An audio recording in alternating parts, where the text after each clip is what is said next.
The medical profession that actually understands this more than anybody else, I suspect, is dentists.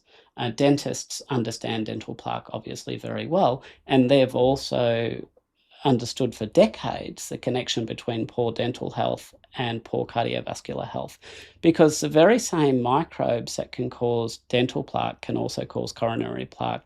So we've got Porphyromonas gingivalis, which is a very common bacterium in the mouth, and it's been well established that if you've got gum disease and you brush your teeth, then within a minute, bacteria from your mouth will enter your circulation.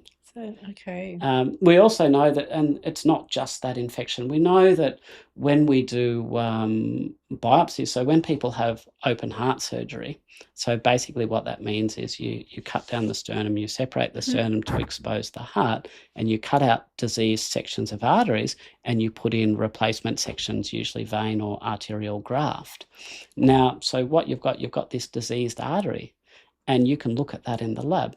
And when scientists inspect those diseased arteries for infection, more often than not, they find evidence of infection. So take Helicobacter pylori, for example. It's something that we consider, not benign, but okay, it's very common. 30% of the world's population probably has it, maybe more. Not too much of a big deal.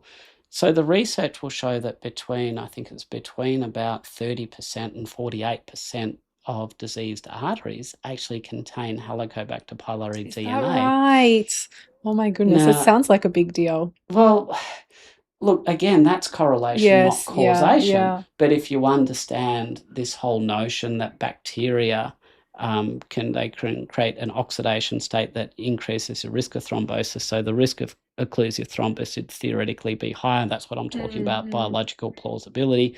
We know that coronary artery plaque, if we understand that Helicobacter pylori is a bacterium that can secrete a biofilm and so on and so forth. So all of these things, they do, they feed together. They're hugely important. I think it's poorly understood by most people, but certain, dentists, they've got very good visibility. They'll say if you've got gum disease, you're a sitting duck in terms of heart disease. And it makes sense. A point that concerns a lot of people. So we know that generic carbohydrates like rice and flour and so on and so forth is relatively affordable and relatively cheap, and that is absolutely true. So I think I'd have 2 points. So I think this is more true for developing countries than Western countries. In Western countries, being on a vegan diet is also expensive with all the fancy foods that most people are having. They're going to farmers markets, they're paying premium prices, so on and so forth. And people on omnivorous diets are often having a lot of snack food. So the industrial snack foods that you snack on when you're watching TV or, so on and so forth, Tim or Tams. things like this, they're all expensive. They've got wonderful profit margins. And I think that, they're expensive enough that if you were to stop having those kind of foods, then the food bill would come down. So the beautiful thing is, we're 1:30 in the afternoon at the moment. I've had one thing to eat today. I'm absolutely not hungry. I could easily go through to 5 o'clock without eating again. When you're on a healthy diet and you're in ketosis, you don't feel the need to snack. So a lot of that discretionary food intake when you're eating healthily just reduces.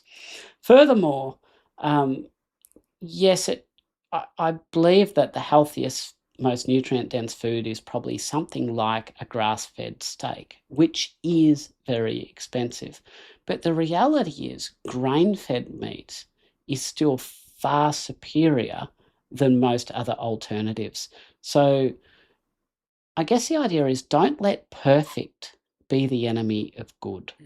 So if you can't afford grass-fed beef, then there's no problem with having some grain-fed ground mince.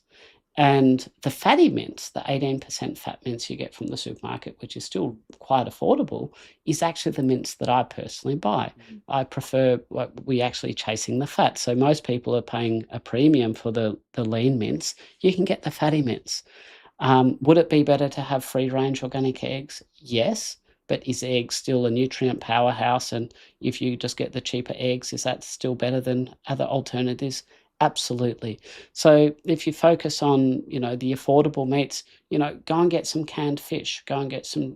So it is still possible to buy nutrient dense food that, while it might not be perfect, it's still a whole lot better than the regular omnivorous diet. Well, and there's a cost of being unwell also, isn't there? So, Well, if you have to take time off work because you're sick, or, going to doctors is expensive. well, you there's a pay the cost of that butcher or as you well. pay the doctor. Yeah.